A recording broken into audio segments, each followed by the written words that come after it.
अस्सलाम वालेकुम my dear students, मुझे उम्मीद है आप सब लोग खैरियत से होंगे। जैसा कि लास्ट वीडियो हमने बनाई थी, चैप्टर नंबर 4 का हमने गैस पेपर तैयार किया था। उसमें सारे इंपॉर्टेंट शॉर्ट और इम्पोर्टेंट लॉन्ग क्वेश्चंस के बारे में हमने आपको बताया था। तो आज की इस वीडियो में हम चैप्टर नंबर 5 के बारे में आपको बताएंगे, जिसका नाम है वर्क, एनर्जी एंड पावर। इसमें तमाम इम्पोर्टेंट शॉर्ट क्वेश्चंस और लॉन्ग क्वेश्चंस और इम्पोर्टेंट न्यूमेरिकल्स के बारे में बताया जाएगा। सो इस वीडियो को आप लास्ट तक देखिएगा। सो हम स्टार्ट करेंगे। सबसे पहले जो सबसे पहला टॉपिक है हमारा वो है वर्क। स्टूडेंट्स, ये वर्क जो है ये इसमें से जो शॉर्ट बन सकते हैं वो इसकी डिफ़ाइन और मिनिमम वर्क और मैक्सिमम वर्क है, जो नेक्स्ट पेज के ऊपर होगा। और ये 3 शॉर्ट इंपॉर्टेंट है। बाकी एज ए लॉन्ग अगर ये आता है तो हम इसकी हेडिंग्स बना लेते हैं। सबसे पहले आपने पहली हेडिंग जो देनी है वो वर्क की है, जिसमें आप डिफ़ाइन लिख देंगे। नंबर 2 आप लिखेंगे केस 1। केस 1 की आप हेडिंग लिखेंगे work done by force in the direction of displacement. ये आप स्टार्ट करेंगे कंसीडर से लेकर यहाँ तक। ये आपकी दूसरी हेडिंग बनेगी। अच्छा, डिफ़ाइन के बाद आप डायरेक्ट मैथमेटिकल फॉर्म भी लिख दीजिएगा। पहली हेडिंग वर्क बनाएं, दूसरी हेडिंग मैथमेटिकल फॉर्म जिसमें आप ये लिख दें, तीसरी हेडिंग आप ये बना दें जिसमें कंसीडर से लेकर यहाँ तक लिखें। उसके बाद आपने क्या करना है, उस नेक्स्ट हमारे पास नेक्स्ट हेडिंग आप बनाएंगे केस नंबर 2। केस नंबर 2 में आपने क्या करना है, हेडिंग बनानी है work done by a force at an angle to displacement. Student, ये आप स्टार्ट करेंगे वर्ड से लेकर यहाँ तक, W=F(s)cos θ। उसके बाद आपने नेक्स्ट हेडिंग लिखनी है मैक्सिमम वर्क, जो कि आपका इफ़ थीटा इज़ 0 से लेकर यहाँ तक होगा। और फिर आपने मिनिमम वर्क लिखना है, जो कि दिस से लेकर आपका यहाँ तक होगा। उसके बाद आपने आखिरी हेडिंग इसकी बनानी है नेचर की, जो कि द वर्क डन से लेकर क्वांटिटी तक होगी। तो ये क्वेश्चन आपका कंप्लीट हो जाएगा। उसके बाद आपने स्टार्ट करना है नेक्स्ट जो क्वेश्चन है, ये शॉर्ट क्वेश्चन में आ सकता है, calculation of work done bye graph, जिसमें आप जितना भी आपको इसमें से याद हो सकता है आप इसको याद कर लीजिएगा। इसमें से शॉर्ट क्वेश्चन, ये शॉर्ट क्वेश्चन में आ सकता है। तो अभी तक वर्क वाले टॉपिक से 3 शॉर्ट मेन है। पहला वर्क, दूसरा मिनिमम वर्क और मैक्सिमम वर्क। बाकी एज ए लॉन्ग आया तो मैंने आपको हेडिंग्स बता दी हैं। उसके बाद नेक्स्ट टॉपिक, नेक्स्ट अगर हम जाएं तो इसका यूनिट है। स्टूडेंट, इसमें ये MCQs हैं सारे, 1 मेगा जॉल, 1 किलो जॉल, और जबकि ये इसका यूनिट है, यूनिट ऑफ वर्क है। That's unit of work is joule, और ये 1 जॉल की डिफाइन है। ये तीसरा शॉर्ट क्वेश्चन है इस चैप्टर का। उसके बाद ये 5.1 एग्जाम्पल, ये भी शॉर्ट क्वेश्चन में आ सकती है। 5.2 एग्जाम्पल, ये भी शॉर्ट क्वेश्चन में आ सकती है। बट सबसे ज़्यादा इंपॉर्टेंट 5.1 है, जिसको आप अच्छे से तैयार करेंगे। उसके बाद नेक्स्ट टॉपिक एनर्जी। एनर्जी में आपने एक इसकी डिफ़ाइन याद कर लेनी है एनर्जी की। उसके बाद इसकी एग्जाम्पल याद कर लेनी है। उसके बाद आपने इसका ऐसे यूनिट याद रखना है। और फिर अगेन ये 1 जॉल की डिफ़ाइन है। और फिर आपने याद रखना है फॉर्म्स ऑफ एनर्जी, ये शॉर्ट क्वेश्चन है। और फिर आपने ये याद रखना है, जो कि MCQs में आ सकता है, कि इसकी कितनी टाइप्स हैं, आपने नाम याद रखने हैं। इसकी 2 टाइप्स हैं, काइनेटिक और पोटेंशियल। फिर आपका नेक्स्ट शॉर्ट है मैकेनिकल एनर्जी। एनर्जी वाले टॉपिक से आपने एनर्जी की तारीफ, फॉर्म्स ऑफ एनर्जी, टाइप्स कितनी है, और मैकेनिकल एनर्जी याद रखना है। और यही 2 इंपॉर्टेंट शॉर्ट इसमें है, एक एनर्जी और इसकी कितनी टाइप्स हैं। उसके बाद नेक्स्ट टॉपिक ये लॉन्ग है, kinetic energy. Very very important long है, आपने इसको बहुत अच्छे से तैयार करना है। इसकी डिफ़ाइन के बाद आपने एक्सप्लेनेशन लिखनी है, स्पोज से लेकर, स्पोज से स्टार्ट करना है और ऑनवर्ड लिखना है। आगे इसकी आएगी डेरिवेशन। अब स्टूडेंट, जो डेरिवेशन है ना, वो इस बुक में थोड़ी सी डिफ़िकल्ट लिखी हुई है।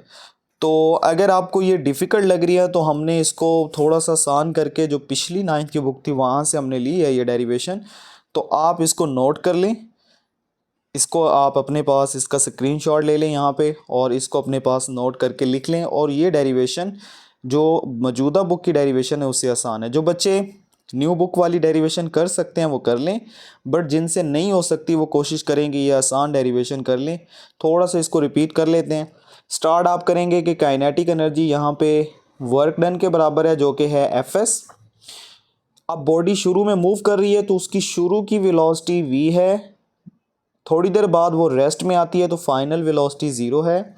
न्यूटन सेकंड लॉ क्या होता है, F = ma। ए निकालेंगे तो एम उधर जाके डिवाइड होगा, तो ये आ जाएगा एफ ओवर एम।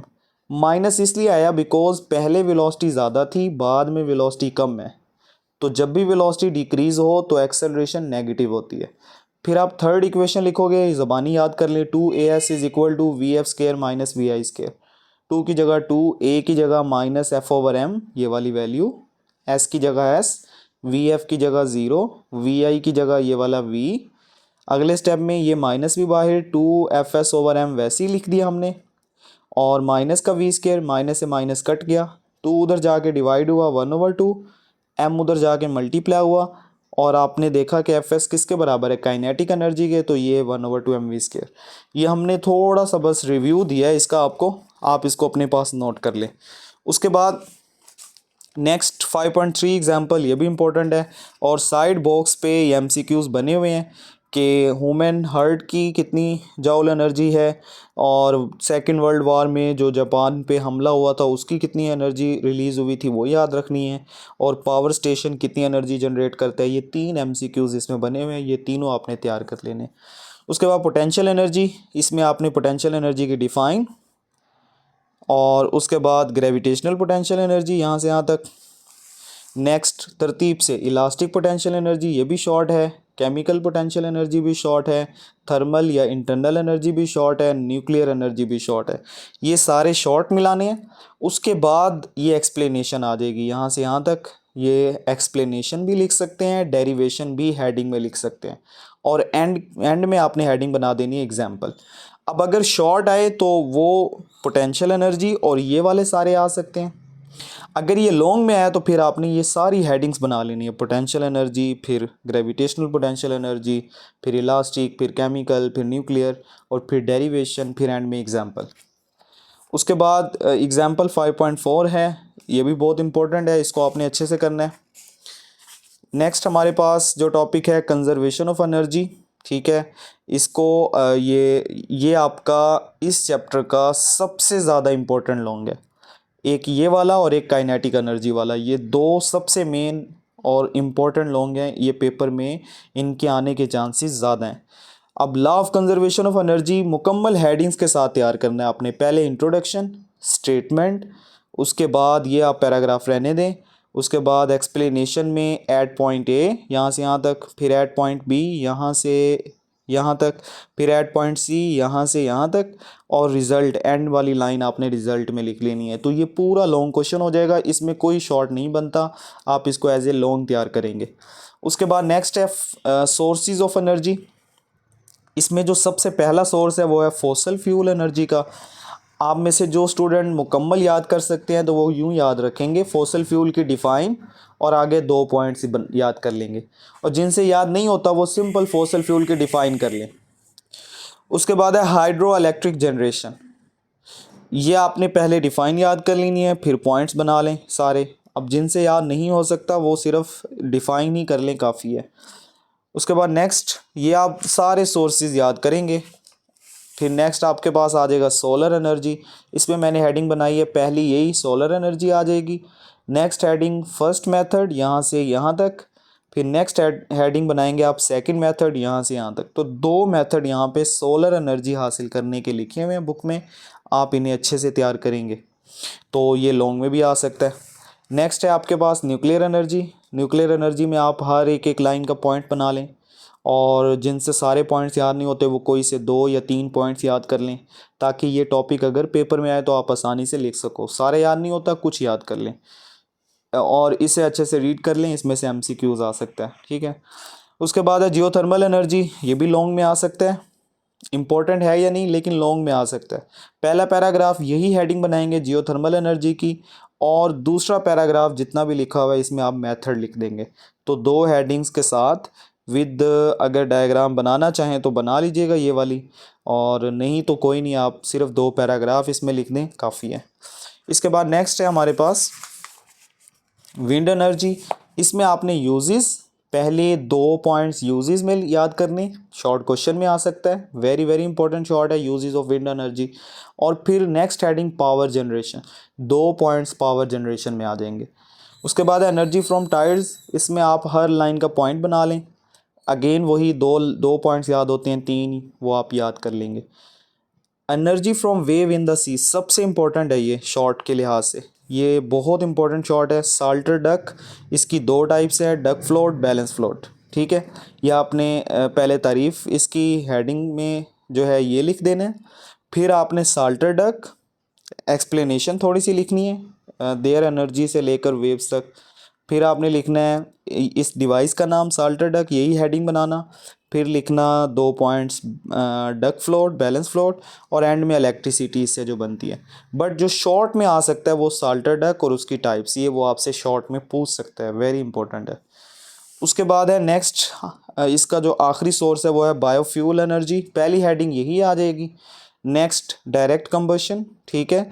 उसके बाद रूटिंग ऑफ बायोमास, दो इसके मेथड लिखे हुए हैं बायोफ्यूल एनर्जी के, तो आपने दोनों मेथड तैयार करने हैं और स्टार्ट में आपने यही हेडिंग रखनी है। नेक्स्ट है renewable and non renewable sources. तो स्टूडेंट्स इसमें मैंने आपको पिंक और येलो दो कलर्स में हाईलाइट किया हुआ है। ये जो पिंक है ये सारे रीन्यूएबल के पॉइंट्स हैं और जो येलो है ये नॉन रीन्यूएबल के हैं। तो द रिसोर्सेज से लेकर एनर्जी सोर्स तक एक renewable, sources such as hydro electricity से लेकर रीन्यूएबल तक ये दूसरा पॉइंट, और तीसरा फॉर एग्जांपल स्नोफॉल से लेकर नेक्स्ट आपका फ्यूचर तक, यहाँ तक बल्कि एनर्जी तक तीसरा पॉइंट, और दीज आर से लेकर फ्यूचर तक चार पॉइंट्स, चार पॉइंट्स रीन्यूएबल के और चार ही नॉन रीन्यूएबल के, डिफरेंस में लिखने हैं आपने। उसके बाद ये देखें, ऑन दी अदर हैंड से लेकर वंस तक ये पहला पॉइंट, दूसरा पॉइंट है नॉन रीन्यूएबल से लेकर एनर्जी तक, फिर ये तीसरा पॉइंट, और फिर ये चौथा पॉइंट दीज फ्यूल से लेकर क्वांटिटी तक। तो ये चार चार पॉइंट्स आपने दोनों के कर लेने हैं, ठीक है। ये अगर शॉर्ट में आए तो आप दो दो पॉइंट्स याद कर लें, अगर ज़्यादा याद नहीं हो रहा तो वो आपसे यही पूछेगा कि रीन्यूएबल और नॉन रीन्यूएबल में डिफरेंस लिखें, तो आप दोनों के डिफ़ाइन याद कर लें जो पहला पहला पॉइंट है, और या दो दो पॉइंट्स याद कर लें। उसके बाद है हमारे पास एडवांटेजेस और डिसएडवांटेजेस। अगेन ये जो आपके पास पिंक में है ये एडवांटेजेस हैं, और जो येलो में है ये सारे डिसएडवांटेजेस हैं। तो इसके पॉइंट्स बना लें, द प्रोडक्शन से लेकर पोल्यूशन फ्री तक, फिर द सोलर पावर से लेकर वेल तक ये दो points, on the other hand से लेकर इन्वायरमेंट तक एक, फिर ये दो, फिर ये तीन, लाइन वाइज ये पांच पॉइंट यहाँ पे, छठा फिर पोल्यूशन तक, फिर ये सातवां, फिर ये आठवां और नौवां, यहाँ तक 9 पॉइंट्स इसके डिसएडवांटेजेस में हैं, और ये 3-4 पॉइंट्स इसके एडवांटेजेस में। तो वो यही पूछेगा what are the advantages and disadvantages of energy production.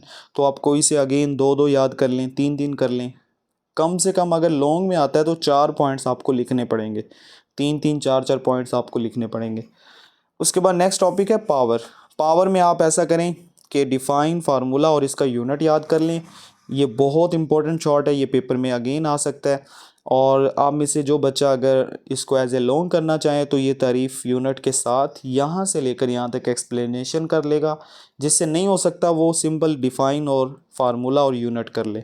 Unit इसका नेक्स्ट पेज पे है, यहाँ पे लिखा हुआ है पावर, यूनिट ऑफ पावर, ये वाट है, और 1 वाट की तारीफ़, ये सारे एमसीक्यूज़ हैं, ये बहुत एमसीक्यूज़ है। 1 हॉर्स पावर 746 वाट के बराबर होता है, और ये इनमें से तो एक लाजमी आ सकता है कि टीवी की पावर कितनी है, ठीक है, बल्ब की कितनी है, ये सब आगे लिखी हुई हैं, आप इन्हें लाजमी याद कीजिएगा।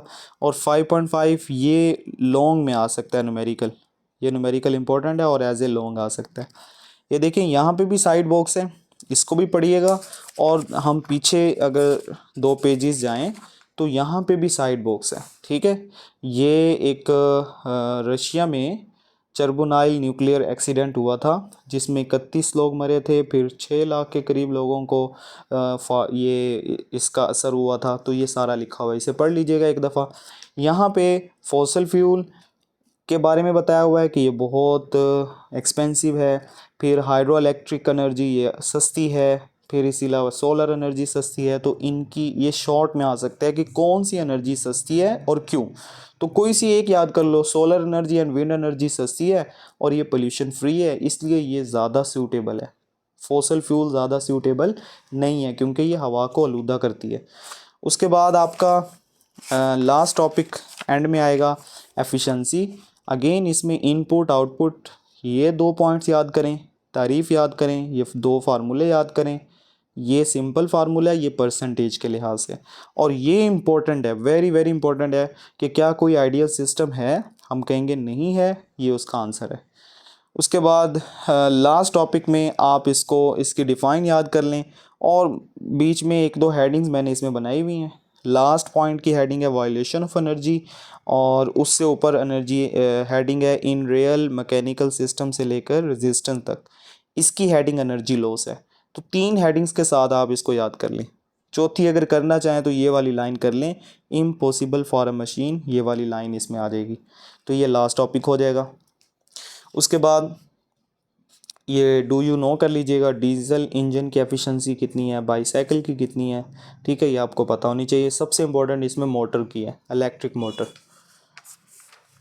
उसके बाद ये एमसीक्यूज़ हैं, आप इसका स्क्रीनशॉट ले लें और निशान लगा लें। इसकी वीडियो भी आपको मिल जाएगी इसी चैनल पे, जिसमें डिटेल से तमाम एमसीक्यूज़ सोल्व किए गए हैं। उसके बाद लास्ट में जो एक्सरसाइज पे आते हैं, तो इसकी एक्सरसाइज में जो शॉर्ट पहला, 5वां, 6ठा, 7वां, 8वां, 9वां, 10वां, स्टूडेंट्स पहले नंबर पे तो मैं ये कहूँगा कि आप सारे शॉर्ट करें, जिन्होंने अच्छे नंबर्स लेने हैं वो कोई शॉर्ट मिस ना करें, बट ये मोस्ट इंपॉर्टेंट है, इन्हें जब याद करो तो बार बार रिपीट करना है। उसके बाद जो कंस्ट्रक्टेड रिस्पॉन्स क्वेश्चंस हैं वो पहला, तीसरा, चौथा, 5वां और 7वां, ये मोस्ट इंपॉर्टेंट है। लॉन्ग क्वेश्चन में काइनेटिक एनर्जी, ये law of conservation of energy वाला जो मैंने आपको बोला था, और चौथा ये एफिशिएंसी वाला, ठीक है। और ये रीन्यूएबल और नॉन रीन्यूएबल मैंने आपको पहले बोला है कि हमने उसको हेडिंग्स के साथ किया, वो शॉर्ट में भी हो जाएगा और लॉन्ग में भी हो जाएगा। उसके बाद न्यूमेरिकल पहला, तीसरा, चौथा, 5वां, 6ठा, ये मोस्ट इम्पोर्टेंट है, ठीक है, इनमें से कोई शॉर्ट में भी आ सकता है। और लास्ट में आपके पास 10वां, 11वां और 12वां, ये इस चैप्टर के मोस्ट इम्पॉर्टेंट न्यूमेरिकल्स हैं। एग्जांपल्स मैं आपको पहले ही बता चुका हूँ। सो उम्मीद है कि आपको ये वीडियो अच्छी लगी होगी, आपके लिए बहुत बेनिफिट साबित होगी इंशाल्लाह, और आपको इसी तरह तमाम चैप्टर्स के बारे में वीडियोस मिलेंगी। आप उसे लाजमी आप उसको देखें और इस चैनल को सब्सक्राइब करें और कोशिश करें कि इस वीडियो को शेयर करें। Thank you very much.